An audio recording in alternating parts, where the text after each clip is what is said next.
আসসালামু আলাইকুম রহমতুল্লাহ। কেমন আছেন সকলে? আশা করি সকলেই ভালো আছেন। দেশ ও প্রবাসে থাকা ইসলামী ব্যাংকের সকল গ্রাহকদের জন্য একটি মহা গুরুত্বপূর্ণ মূল্যবান আপডেট নিউজ নিয়ে আপনাদের মাঝে উপস্থিত হলাম। ইসলামী ব্যাংকের নতুন পর্ষদ গঠনে 7 দফা দাবি গ্রাহক ফোরামের, না মানলে কঠোর আন্দোলনের হুঁশিয়ারি।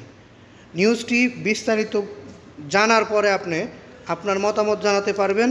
আমাদের কমেন্ট বক্স খোলা আছে। বিশেষ করে আপনাদের জন্য এখনকার নিউজটি খুবই গুরুত্বপূর্ণ হতে চলেছে। একটু ধৈর্য সহকারে পুরো নিউজ শুনলে আপনি বিস্তারিত বুঝতে পারবেন।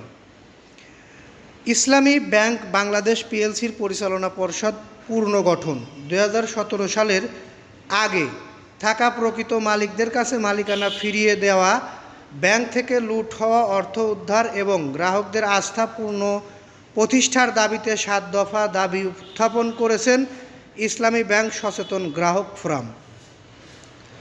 সংগঠনটির অভিযোগ, বাংলাদেশ ব্যাংক এখন পর্যন্ত ব্যাংকটির তারল্য সংকট মোকাবেলায় কিছু সহায়তা দিলেও গ্রাহকদের আস্থা ফিরিয়ে আনতে কার্যকর উদ্যোগ নেয়নি। তাই দ্রুত গ্রাহক গ্রহণযোগ্য পরিচালনা পর্ষদ গঠন না হলে আরও কঠোর কর্মসূচির ঘোষণা করা হবে।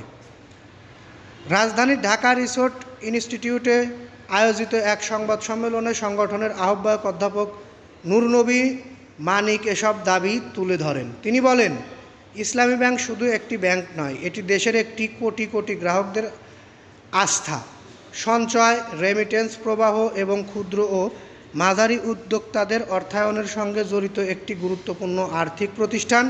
তাই ব্যাংকটির সংকট দীর্ঘায়িত হলে পুরো ব্যাংকিং খাতেও নেতিবাচক প্রভাব পড়তে পারে। সংবাদ সম্মেলনে বলা হয়, গত 24 মে থেকে ফোরামের পক্ষ থেকে ধারাবাহিকভাবে মানববন্ধন, সংবাদ সম্মেলন, অর্থ মন্ত্রণালয় ও বাংলাদেশ ব্যাংকে স্মারকলিপি প্রদানসহ বিভিন্ন কর্মসূচি পালন করা হয়েছে। এছাড়া গত 17 জুন বাংলাদেশ ব্যাংকের ডেপুটি গভর্নর ও ঊর্ধ্বতন কর্মকর্তাদের সঙ্গে বৈঠক করে ব্যাংকের বর্তমান পরিস্থিতি তুলে ধরা হয় এবং দ্রুত একটি দক্ষ, অভিজ্ঞ ও গ্রহণযোগ্য পরিচালনা পর্ষদ গঠনের দাবি জানানো হয়। ফোরামের অভিযোগ, বাংলাদেশ ব্যাংক ইসলামী ব্যাংকের চেয়ারম্যান পদ থেকে একজনকে সরিয়ে দেওয়ার উদ্যোগ নিলেও ব্যাংকটির সার্বিক সংকট নিরসনে প্রয়োজনীয় পদক্ষেপ নেয়নি। তাদের ভাষ্য, কেবল তারল্য সহায়তা দিয়ে সমস্যা স্থায়ী সমাধান সম্ভব নয়। গ্রাহকদের আস্থা ফিরিয়ে আনতে সুশাসন নিশ্চিত করা এবং গ্রহণযোগ্য পরিচালনা পর্ষদ গঠন জরুরি। এগুলো দাবি তারা জানিয়েছেন গতকালকে।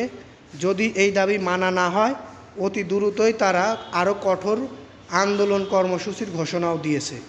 এ বিষয়ে আপনাদের মতামতের অপেক্ষায় রইলাম। ভালো লাগলে লাইক, কমেন্ট, শেয়ার করবেন। বিশেষ করে আমাদের নিউজে প্রত্যেকটি নিউজ সবার আগে পেতে আমাদের চ্যানেলটি সাবস্ক্রাইব করে বেল বাটন অন করে রাখবেন। এই আশা ও প্রত্যাশার এখানে বিদায় নেই।